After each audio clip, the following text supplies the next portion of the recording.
pelanggaran nih Pak. Sebenarnya ketika pesta pemilu kemarin, apa sih Pak pelanggaran yang paling banyak terjadi?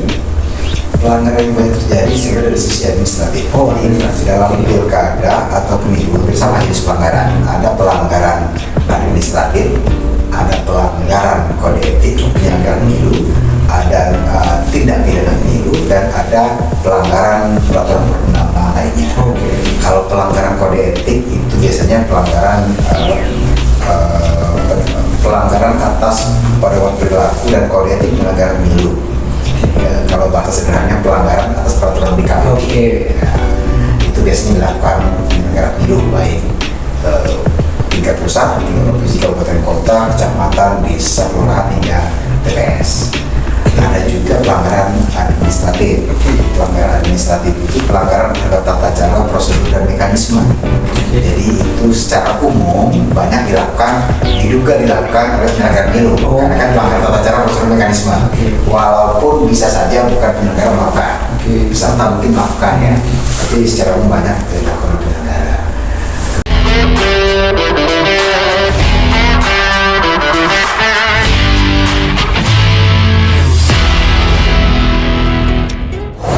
Assalamualaikum warahmatullahi wabarakatuh. Kembali lagi kita di podcast Ngode Ngobrolin Demokrasi. Abis ngode pasti berisi. Oke teman-teman, pada pertemuan kali ini kita hari ini kedatangan tamu yang sangat menarik, yaitu Bapak Badrul. Halo Pak, Assalamualaikum. Waalaikumsalam. Ya, Pak Badrul sendiri adalah salah satu komisioner di Bawaslu Provinsi Banten dalam divisi penegakan dan penanganan pelanggaran gitu. Jadi untuk teman-teman sekalian, kita akan mengulik lebih dalam bagaimana peran, tugas dan fungsi Bawaslu dan serta tantangannya nih Pak dalam penyelenggaraan pengawasan pemilu khususnya nanti di Pilkada serentak 2024. Oke.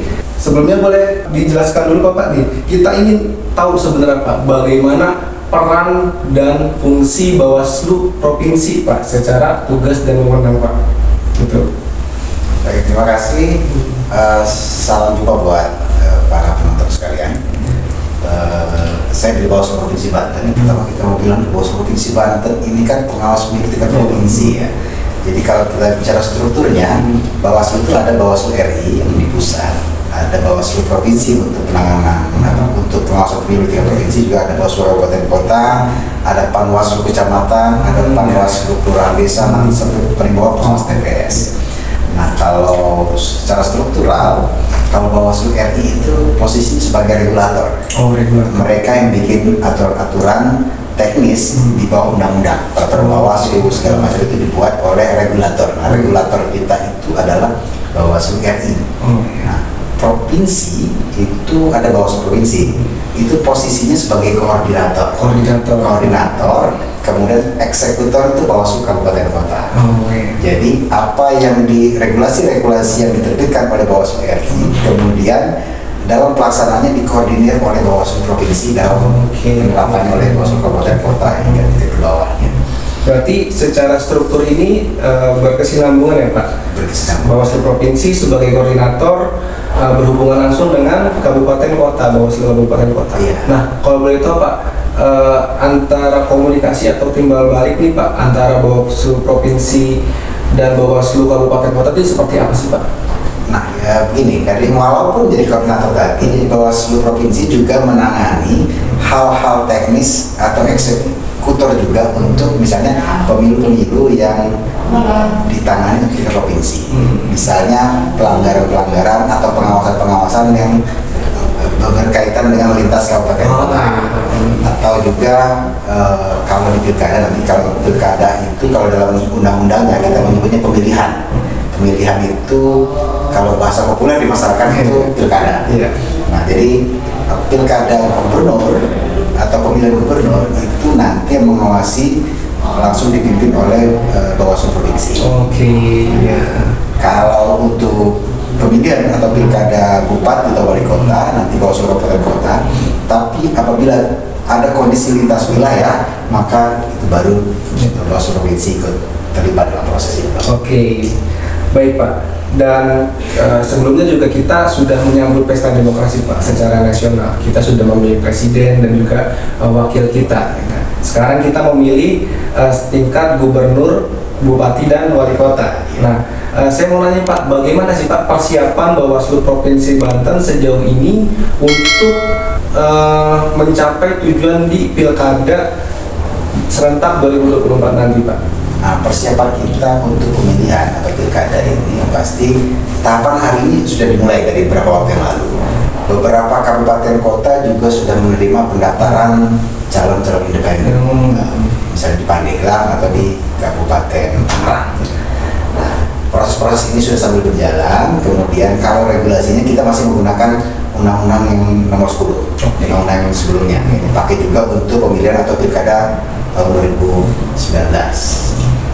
Nah itu kemudian KPU juga sebagian besar masih menggunakan peraturan KPU yang lama, Bawaslu juga masih menggunakan Bawaslu yang lama. Walaupun pada beberapa regulasi tampaknya ada upaya-upaya untuk melakukan penyempurnaan, perbaikan atau perubahan.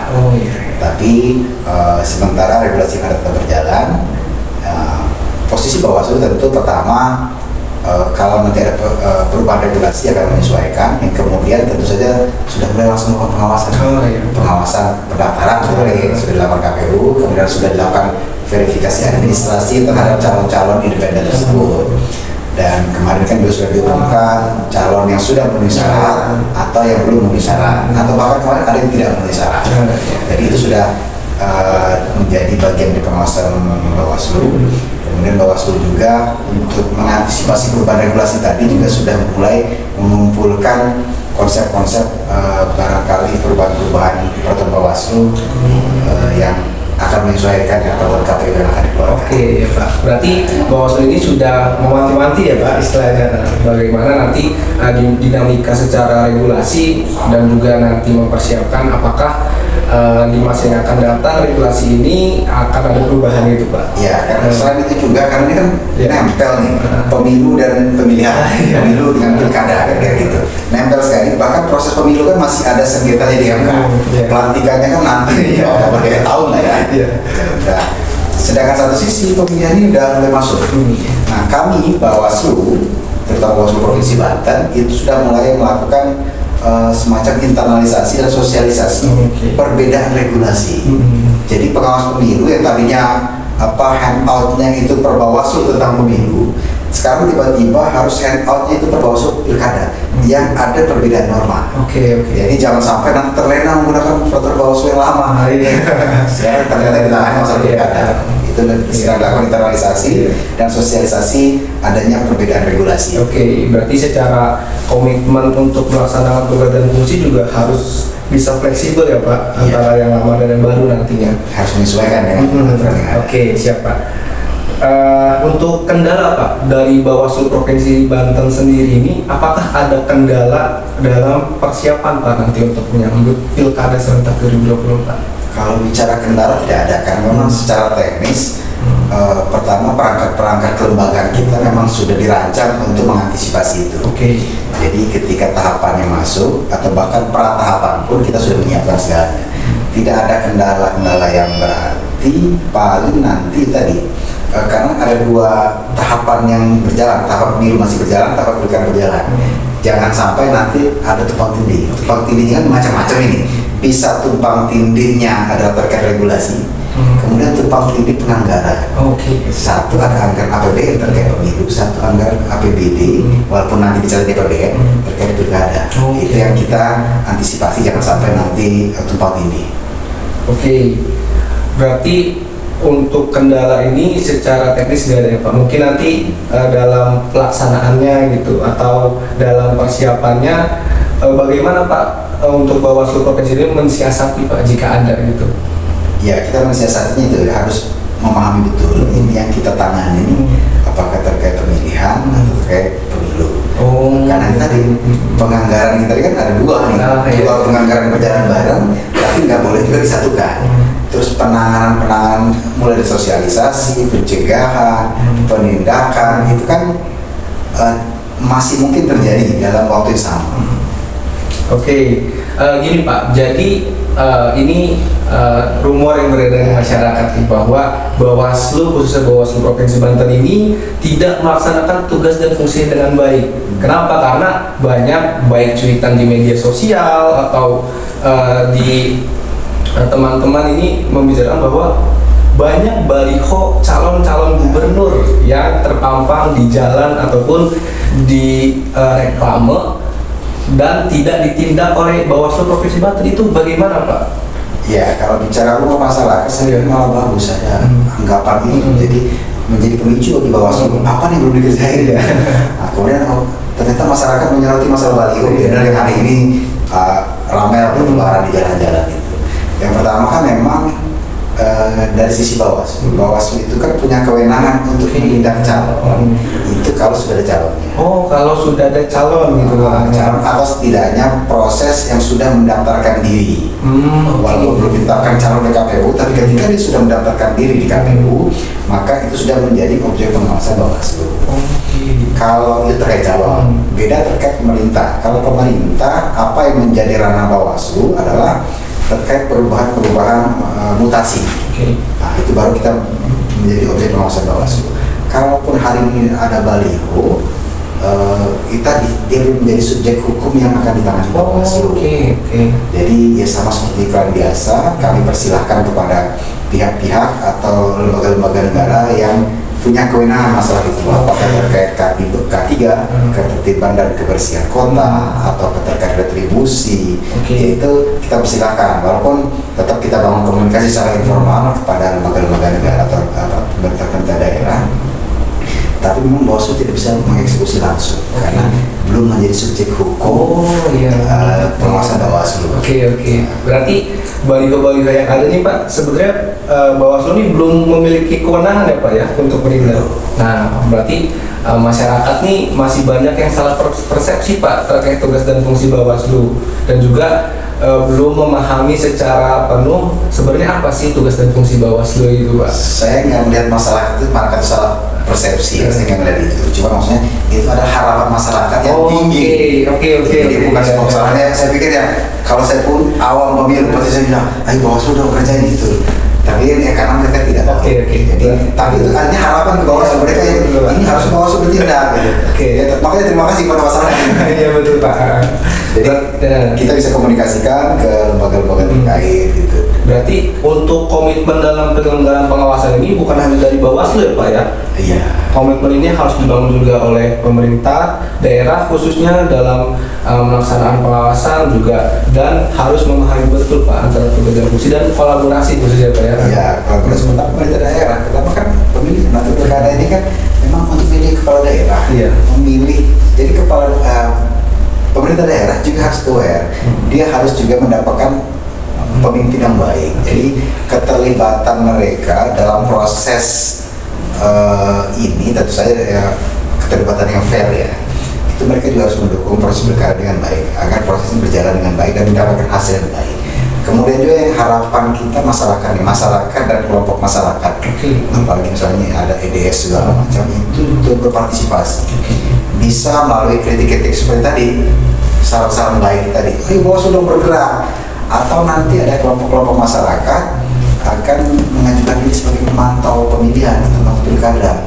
Itu menjadi penting bagi kami Bawaslu Provinsi Banten dan Bawaslu Kabupaten Kota, karena kalau ada pelanggaran ini nanti, pelanggaran di proses pemilihan, pertama masyarakat bisa melaporkan, tapi masyarakat yang tinggal atau domisilinya sesuai KTP-nya dan punya hak memilih pada pemilihan kepala daerah setempat.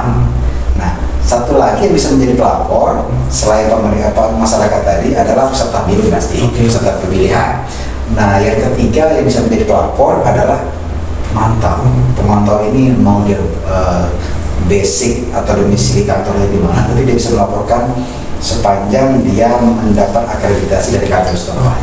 Jadi makanya peran serta di masyarakat, pemerintah, kemudian kelompok masyarakat seperti LSM atau EDS ini sangat penting bagi kami. Jadi karena pertama kalau lembaga-lembaga seperti EDS ini kan dia punya dasar kajian yang sangat baik, kemudian sumber daya yang baik, keberanian yang baik, dan mungkin juga petunjuk atau bukti sangat baik. Kalau masyarakat memang ada yang punya kemampuan juga seperti itu, tapi sebagian besar kan, bukan sebagian besar, sebagian lah, itu dia sporadik. Artinya karena keinginan berpartisipasinya, tapi mungkin butuh dukungan keberanian, butuh dukungan bukti yang baik, keterangan yang baik. Makanya saling mendukung semuanya. Oke, berarti semua elemen ini sebenarnya wajib, bukan wajib ya, maksudnya harus ikut serta ya Pak ya? Harus ikut serta. Dalam pintunya di Bawaslu. Iya, pintunya di Bawaslu. Jadi Bawaslu ini sebagai lembaga dalam penyelenggaraan pengawas pemilu ini membuka pintu yang lebar, Buka pintu untuk seluas-luasnya. setiap masyarakat ini, ayo berani, ayo ikut dalam penyelenggaraan pengawasan.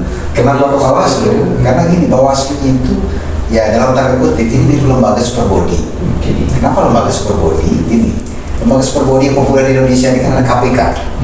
KPK itu punya diberikan kewenangan sosialisasi, pencegahan, kampanye, penyelidikan, penyidikan, penuntutan.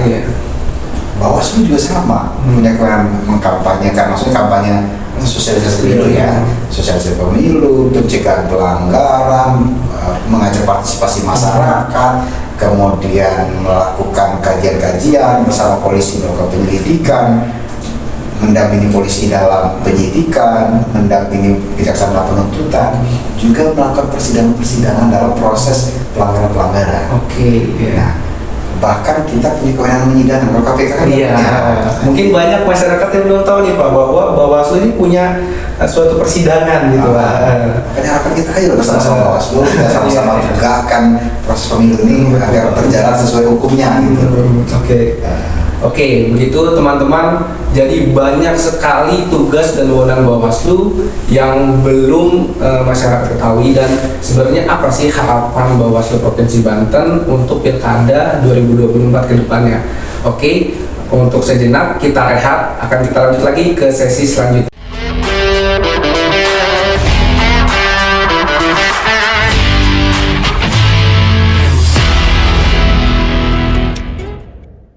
Oke teman-teman, kembali lagi. Tadi menarik sekali kita membahas tugas dan wewenang, juga bagaimana partisipasi masyarakat dan perlunya adanya kolaborasi antara Bawaslu Provinsi Banten, terus pemerintah daerah dan setiap elemen masyarakat.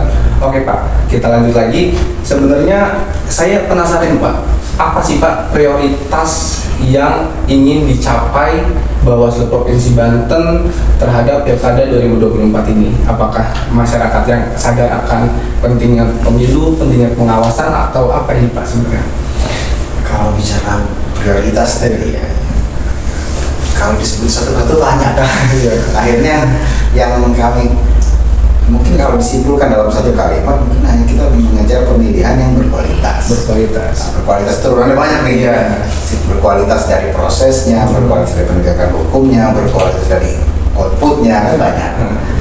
Nah, berkualitas misalnya dari proses, kita pengen kan penyelenggara ini berjalan, dalam proses penyelenggaraan ini berjalan dengan baik. Kemudian dari sisi penegakan hukumnya juga bisa ditegakkan seadil-adilnya, mengawasi keadilan pemilu, menegakkan keadilan pemilu. Nah, memang ada beberapa PR ya kita, misalnya dalam proses penegakan hukum ini, karena tadi ada perbedaan undang-undang pemilu dan undang-undang pidana beda. Jadi ketika pemilu kemarin misalnya ada beberapa perbuatan-perbuatan yang subjek hukumnya berbeda dengan pemilihan. Saya kasih contoh. Misalnya dalam politik uang.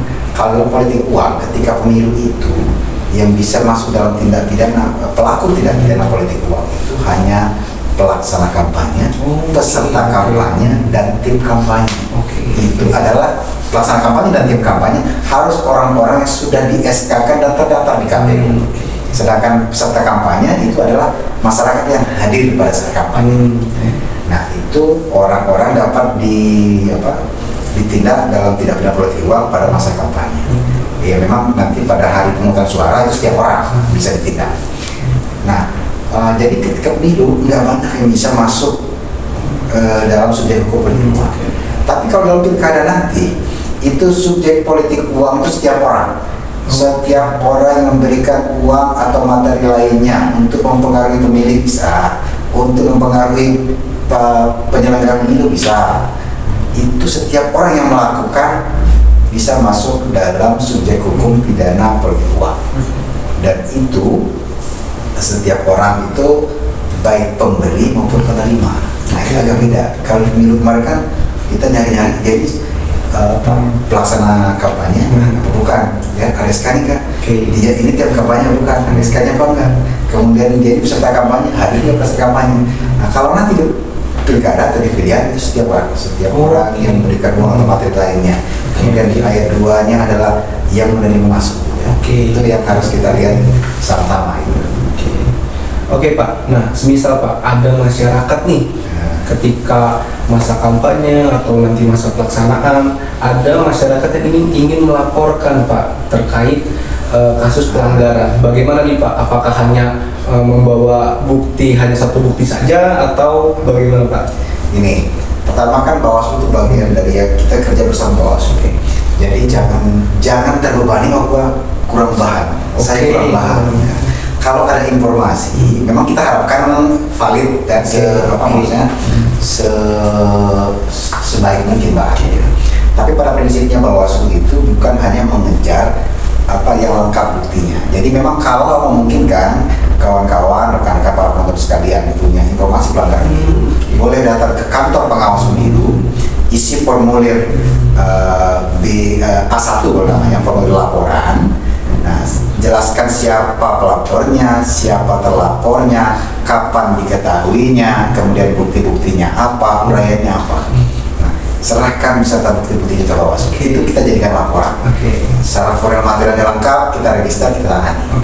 Nah, kalaupun ternyata kawan-kawan ini nggak lengkap, cuman kami tahu ada peristiwanya Pak, atau cuman ada buktinya atau ada petunjuk apa, boleh datang juga ke Bawaslu, boleh bersurat ke Bawaslu, atau boleh telepon ke nomor resmi ya, nomor resmi ini beda dengan WA segala macam. Nomor resmi, nah itu akan kami catatkan sebagai informasi awal. Informasi awal nanti kalau sudah sampai ke kita dan kita akan telusuri apakah informasi awal ini ada buktinya enggak atau peristiwanya ada enggak. Kalau memang bisa kami kejar, kami akan cari. Bawaslu akan cari informasi awal tadi akan ditangani oleh Bawaslu akan bergerak ke lapangan mengumpulkan bukti atas informasi awal tersebut. Nah kemudian kalau terkumpul baru kita registrasi dan kita jadikan temuan. Berarti untuk setiap masyarakat nih jangan takut ya Pak ya. Jangan takut, pasti apapun niat baik dari masyarakat pasti akan didampingi oleh Bawaslu Provinsi Banten. Bahkan kalau masyarakat berinformasi atau pelapor ini tidak ingin dikenal, tidak ingin diketahui oleh pihak-pihak lainnya, boleh tinggal sampaikan ke kita punya mekanismenya. Apakah memang tidak ingin dicantumkan atau tidak pernah ingin diketahui publik atau ingin dilindungi karena dia saksi atau korban kan kita mungkin bisa menggunakan lembaga perlindungan saksi dan korban, tapi setidaknya tidak ingin muncul nama saya Pak, nggak ada masalah. Yang penting sampaikan kepada kami, jadi kami tahu bagaimana memberikan treatmentnya. Berarti untuk masyarakat nih gitu, setiap tindakan, setiap niat baik untuk meningkatkan keadilan, transparansi pilkada nanti pasti akan didampingi oleh Bawaslu Provinsi Banten. Menarik sekali Pak. Selanjutnya nih Pak, terkait pelanggaran nih Pak. Sebenarnya ketika pesta pemilu kemarin, apa sih Pak pelanggaran yang paling banyak terjadi? Pelanggaran yang banyak terjadi sebenarnya dari sisi administratif. Jadi dalam pilkada atau pemilu hampir sama jenis pelanggaran. Ada pelanggaran administratif, ada pelanggaran kode etik penyelenggaraan pemilu, ada tindak pidana pemilu, dan ada pelanggaran peraturan perundang-undangan lainnya. Kalau pelanggaran kode etik itu biasanya pelanggaran atas pedoman perilaku dan kode etik penyelenggara pemilu. Kalau bahasa sederhananya pelanggaran atas peraturan di KPP. Itu biasanya dilakukan penyelenggara pemilu baik tingkat pusat, tingkat provinsi, kabupaten kota, kecamatan, desa, kelurahan hingga TPS. Ada juga pelanggaran administratif. Pelanggaran administratif itu pelanggaran terhadap tata cara, prosedur, dan mekanisme. Jadi itu secara umum banyak diduga dilakukan oleh penyelenggara pemilu, karena kan pelanggaran tata cara, prosedur, mekanisme. Walaupun bisa saja bukan penyelenggara melakukan, peserta mungkin melakukan ya, tapi secara umum banyak dilakukan oleh penyelenggara. Kemudian kemudian ada pelanggaran, ada tindak pidana pemilu, itu pelanggaran pasal-pasal pidana di dalam undang-undang pemilu. Nah, pertanyaannya, ini Pak, dia nggak diatur di dalam undang-undang pemilu nih. Tapi pidananya ini terkait berhubungan dengan pemilu. Nggak apa-apa, itu tindak pidana umum. Tidak boleh disampaikan ke Bawaslu, nanti Bawaslu akan menyampaikan ke kepolisian. Nanti kita akan mendorong atau kita akan ke kepolisian. Ada juga pelanggaran peraturan perundang-undangan lainnya. Ini contohnya pelanggaran netralitas ASN, itu pelanggaran peraturan perundang-undangan lainnya. Atau kemarin misalnya ada pelanggaran pemasangan alat peraga sosialisasi atau alat peraga kampanye di hutan kota atau di taman kota, itu kan pelanggaran terhadap perda. Pelanggaran peraturan perundang-undangan lainnya. Kalau tren yang banyak terjadi biasanya yang kejar-kejarannya dua, pelanggaran administratif sama pelanggaran netralitas ASN. Itu yang cenderung kejar-kejaran. Oke, berarti menarik Pak terkait netralitas ASN nih Pak. Sebenarnya ingin tahu nih Pak, bagaimana Bawaslu Provinsi Banten mensiasati terkait netralitas ASN Pak. Nah, netralitas ASN ini kan ada SKB, surat kesepakatan bersama, ada Bawaslu, ada Kemenpan RB, ada Komisi Aparatur Sipil Negara, dan lain-lain. Ada beberapa lembaga ya membuat surat keputusan bersama terkait netralitas ASN. Nah, kalau netralitas ASN ini, kalau sekarang ini belum ada calon nih, belum ada calon, kadang-kadang ada aja ASN yang sudah menunjukkan keberpihakan atau berusaha masuk-masuk ingin mencalonkan diri. Nah, itu kalau ada informasi di masyarakat itu Bawaslu sampai ke Bawaslu, Bawaslu akan langsung menyampaikan ke Komisi ASN. Nah, tapi kalau nanti sudah ada calon-calon, baru nanti akan diperiksa dulu di Bawaslu. Dan ketika itu selesai di Bawaslu atau setelah didorong oleh Bawaslu ke Komisi ASN nanti akan memeriksa kembali. Walaupun sudah diperiksa Bawaslu ya, diperiksa lagi ke Komisi ASN. Kemudian Komisi ASN akan memeriksa, memutuskan apakah betul pelanggaran sebagaimana berdasarkan Bawaslu. Kalau betul, keluar lagi rekomendasi dari Bawaslu, dari Komisi ASN. Dari Komisi ada dua. Pertama, rekomendasi dari Bawaslu duluan, disampaikan ke Komisi ASN. Komisi ASN meriksa lagi, keluar lagi rekomendasi untuk menyampaikan kepada PPK-nya, PPK itu pejabat pembina kepegawaian, untuk memberikan sanksi. Jadi Komisi ASN merekomendasikan kepada pejabat pembina kepegawaian untuk memberikan rekomendasi. Nah, pejabat pembina kepegawaian selanjutnya harus memberikan sanksi. Memang memeriksa lagi memang akan diperiksa lagi ketiga kalinya oleh pejabat pembina kepegawaian, diberikan sanksi. Nah, itu harus, kalau pejabat pembina kepegawaian tidak memberikan sanksi, maka pejabat pembina kepegawaian diberikan sanksi.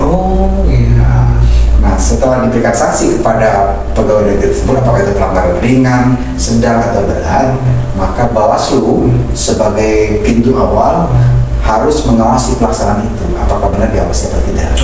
Nah, PR kita sama-sama di pemilihan ini dalam Pilgub atau Bupati Wali Kota, kadang-kadang ASN ini karena melihat calon kepala daerah ini akan jadi disita, dia berbondong-bondong menunjukkan dukungannya, berharap dapat jabatan. Itu yang fakta, bukan cuma di Banten, di seluruh Indonesia. Nah, jadi ada kecenderungan ASN mengarah kepada calon tertentu. Nah, beberapa peristiwa terjadi di luar Banten, ternyata memang calonnya ASN ini benar menang. Menang akhirnya dulu. Jadi ASN yang sudah bersanksi ini nggak diberikan sanksi, bahkan dipromosikan. Itu yang menjadi PR kita bersama ini. Bawaslu mengawasi pelaksanaan putusannya, rekomendasi ke ASN harus dijalankan, sanksi pejabat pembina kepegawaian harus dijalankan, kemudian bagaimana efek berikutnya. Kita harus sama-sama lihat ya. Siap Pak. Selanjutnya nih Pak, terkait koordinasi dengan KPU sebagai penyelenggara. Bagaimana Pak koordinasi antara Bawaslu Provinsi Banten dengan KPU Provinsi Banten sejauh ini? Ya, sebenarnya pedoman kita kan sama, tahapan yang dikeluarkan oleh peraturan KPU atau keputusan KPU itu kan kita sudah sama-sama tahu bahwa tahapan ini, misalnya kemarin pendaftaran calon independen, kemudian verifikasi administrasi calon independen, nanti terus verifikasi faktual, kemudian ada terus tahapan berjalan sampai nanti akhir tahapan. Nah, karena kita sudah ada pedoman dasar tentang jadwal, maka bahwa KPU itu selalu mengkomunikasikan kepada Bawaslu ini kita masuk di tahapan ini. Kemudian mengundang Bawaslu untuk terlibat dalam proses pengawasan. Walaupun memang ada beberapa hal teknis yang masih harus disepakati, misalnya terkait keterbukaan data dan lain-lain, tapi itu kan teknis di lapangan yang akan terus dikomunikasikan.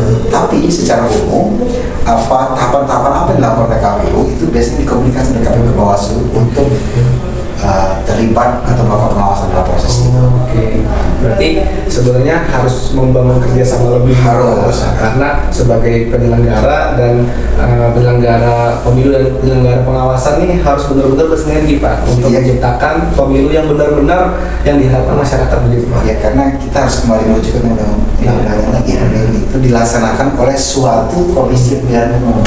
Suatu komisi pemilihan umum itu komisi pemilihan umum, hurufnya huruf kecil. Iya. Jadi itu tidak menunjuk sebuah lembaga yang bernama KPU, tidak hanya KPU. Oke. Suatu komisi pemilihan umum itu diterjemahkan kemudian menjadi 3 lembaga. Suatu komisi pemilihan umum itu adalah Komisi Pemilihan Umum, Badan Pengawas Pemilihan Umum, dan Dewan Kehormatan Penyelenggara Pemilu.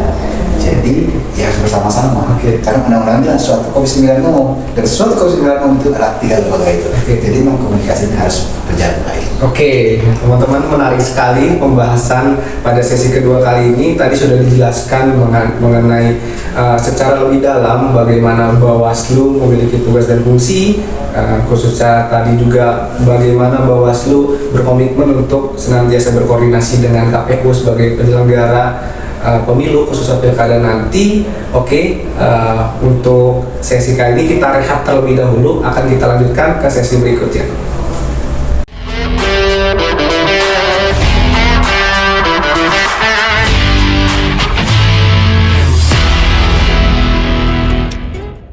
Oke teman-teman, kembali lagi pada podcast Ngobrolin Demokrasi.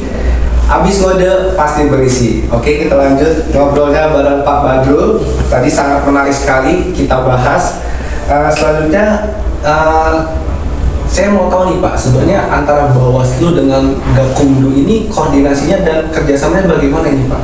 Oh ya, untuk para penonton sekalian, jadi di Bawaslu itu ada tambahan tugas namanya Gakumdu. Gakumdu itu suatu lembaga, suatu organ yang untuk melakukan atau melakukan proses tindak pidana pemilu, menangani tindak pidana pemilu. Nah, Gakumdu itu terdiri dari 3. Yang pertama Bawaslu atau pengawas pemilu, yang kedua kepolisian yaitu penyidik, yang ketiga kejaksaan sebagai penuntut umum. Nah, 3 lembaga ini dibentuk untuk menangani tindak pidana pemilu atau pilkada. Jadi ada Gakumdu pilkada, ada Gakumdu pemilu. Tapi prinsipnya sama, ada 3 lembaga ini diatur dalam peraturan bersama kalau dalam pemilihan, kalau dalam pemilu diatur dalam peraturan Bawaslu. Jadi ketika ada laporan yang berkaitan dengan tindak pidana pemilu, itu laporannya disampaikan ke Bawaslu. Jadi tindak pidana pemilu atau pemilihan itu nggak bisa langsung ke Polsek, Polres atau Polda, sampainya ke Bawaslu. Ada tempat penerimaan laporannya. Nah, di situ laporan masuk. Penerimaan laporan bisa jadi didampingi oleh kepolisian ataupun tidak, itu bisa saja. Kemudian dalam prosesnya, kalau memang tidak pidana, nanti akan kalau lengkap semua syarat formal material akan diregister. Nah, langsung Bawaslu akan melakukan kajian 14 hari. Nah, bersamaan dengan Bawaslu melakukan kajian, kepolisian melakukan penyelidikan sama waktunya, bukan 14 hari. Itu di pemilu 14 hari. Kalau di pilkada itu 3 plus 2 hari. Nah, Bawaslu melakukan kajian, kepolisian melakukan penyelidikan. Nah, kalau memang nanti terpenuhi syarat-syarat pemidanaannya, maka atau unsur-unsurnya, maka kemudian laporan tersebut diteruskan oleh Bawaslu ke kepolisian setempat sesuai tingkatannya. Kalau masuk ke Bawaslu provinsi berarti ke Polda, kalau masuk ke kabupaten kota berarti ke Polres. Jadi lembaga 3 itu ada Bawaslu, ada Kejaksaan, ada Kepolisian. Di mana kerjanya? Nah, Bawaslu itu ketika ada laporan tadi, maka dalam waktu 1x24 jam setelah laporan diregister ya, setelah lengkap semua, itu akan melakukan pertemuan dengan Bawaslu dengan Kejaksaan membahas ini laporan ini kaitannya dengan masalah apa, laporan ini butuh bukti-bukti apa untuk memperkuatnya, kemudian keterangan-keterangan apa lagi dibutuhkan. Jadi ada pembahasan 3 lembaga itu. Nah, sambil berjalan tadi ada kajian oleh Bawaslu, ada penyelidikan oleh kepolisian. Oh, oke. Nah, kajian oleh Bawaslu itu dengan memanggil pihak-pihak yang terlapor, saksi, pelapor, kemudian juga memeriksa tempat kejadian, mengumpulkan bukti. Nah, tadi pembahasan pertama oleh 3 lembaga. Nah, kemudian ada pembahasan kedua setelah dilakukan kajian tadi atau penyelidikan oleh Polri, maka bertemulah lagi 3 lembaga ini tadi, namanya pembahasan kedua. Di pembahasan kedua ini Gakumdu yang terdiri dari 3 lembaga tadi menyampaikan hasil kajian mereka kepada Bawaslu-nya, kepada para pimpinan Bawaslu. Hasil kajian dan penyelidikan kami ABCD. Nah, kemudian pleno pimpinan Bawaslu akan memutuskan, oh ini berdasarkan hasil kajian dan penyelidikan, ini apakah akan diteruskan ke sentra pelayanan kepolisian terpadu atau nggak bisa dilanjutkan karena kurang bukti atau tidak menyusul. Itu di pembahasan kedua. Nah, tapi pembahasan kedua itu adalah bahan untuk pleno pimpinan. Nah, kalau kemudian pimpinan menyepakati untuk dikirim ke kepolisian, maka dikirim ke kepolisian. Terus juga nanti kepolisian melakukan penyidikan itu 14 hari. Nah, itu Bawaslu juga bersama periksa melakukan pembahasan. Oh, ini hasil penyidikan, naikkan penuntutan. Nah, itu ada namanya pembahasan 3. Jadi juga nanti penuntutan, ada lagi pembahasan. Kemudian ternyata sudah diputus pengadilan, ada yang banding, ada lagi pembahasan per 3 lembaga itu. Jadi memang sinerginya berjalan terus. Berarti secara mekanisme juga kompleks ya Pak ya? Sekali. Berarti teman-teman dalam penindakan pun gitu, bukan hanya Bawaslu saja, tapi bekerja sama dengan sentra Gakumdu ya Pak? Ya, sentra Gakumdu. Nah, terkait pelanggaran ini Pak, sebenarnya kan yang paling banyak terdengar di masyarakat ini terkait pork barrel atau politik uang nih Pak. Jadi banyak yang bilang bahwa politik uang ini disamakan kayak sedekah Pak. Itu bagaimana tuh Pak? Apa aja sih yang benar-benar bisa membedakan antara sedekah atau ya tadi Pak politik uang tadi gitu? Bagaimana Bawaslu menindaknya gitu? Yang pertama definisi politik uang itu adalah memberikan ini kurang lebih ya bahasa sederhananya ya, memberikan uang atau materi lainnya untuk mempengaruhi pemilih. Ada muatan-muatan itu enggak. Jadi kalau ada memberikan uang atau materi lainnya untuk mempengaruhi pemilih, ada juga untuk mempengaruhi penyelenggara pemilu. Nah, kalau ada unsur-unsur itu terpenuhi itu politik uang. Apakah itu sedekah apa enggak? Yang pasti kita bisa lihat. Kalau memang sedekah nggak ada yang apapun, tidak harus dilakukan dengan menempelkan stiker masalah peragaan, yang mesti begitu. Kemudian ada beberapa pemberian yang materi lainnya tadi yang tidak dimasukkan politik uang, itu bahan kampanye biasanya. Misalnya dia mau ngasih sabun boleh, tutup kepala, topi, jilbab, kemudian mau ada dan beberapa barang lainnya, itu tidak termasuk politik uang. Jadi, tapi ada batasan nilainya kalau nggak salah kemarin kalau di pemilu itu maksimal 100.000.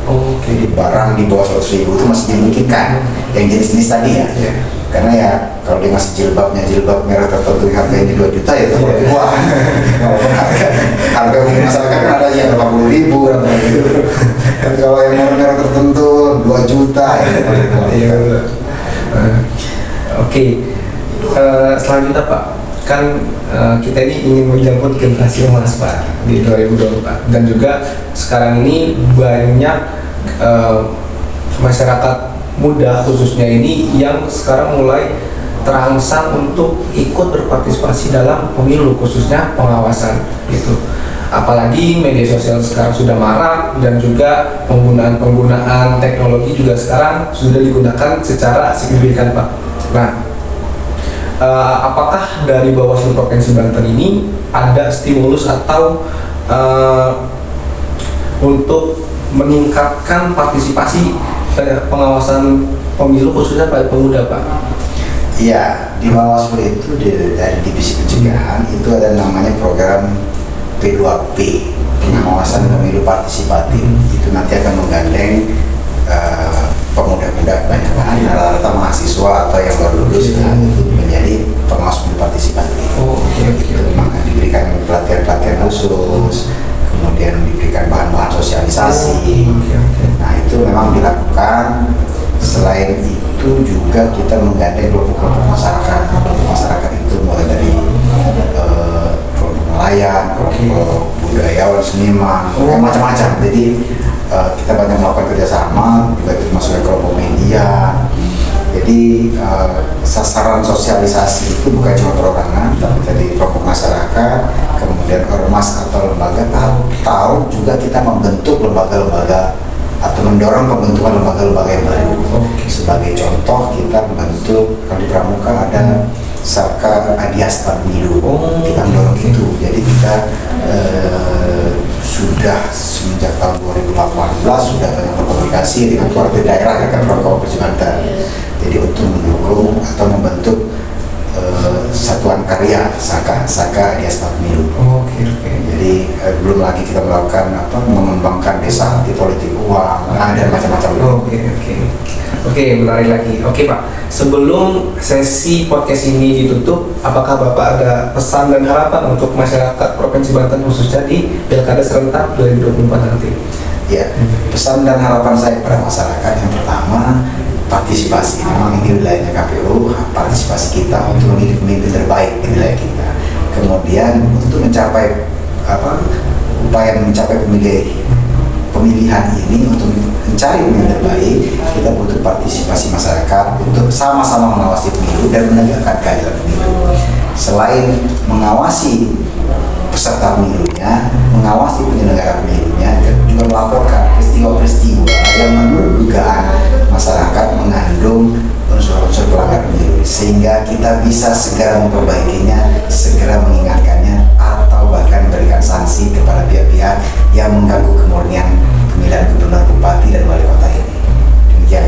Oke, terima kasih kepada Pak Badrul sebagai komisioner Bawaslu Provinsi Banten atas materi dan bincang yang sangat menarik, khususnya juga memberikan ilmu kepada kita, khususnya masyarakat Provinsi Banten terkait partisipasi penyelenggaraan pengawasan pemilu. Terima kasih Pak Badrul sebelumnya telah berkenan untuk mengisi di podcast Ngode kali ini, dan semoga kita di next time bisa ngobrol lagi ya Pak Ajam, dan semoga untuk masyarakat Provinsi Banten juga bisa mendengarkan pesan dan harapan dari Pak Badrul yang mewakili juga dari Bawaslu Provinsi Banten. Saya Putra Intero Sineman. Terima kasih untuk teman-teman yang sudah menonton. Sampai ketemu di podcast Ngode selanjutnya.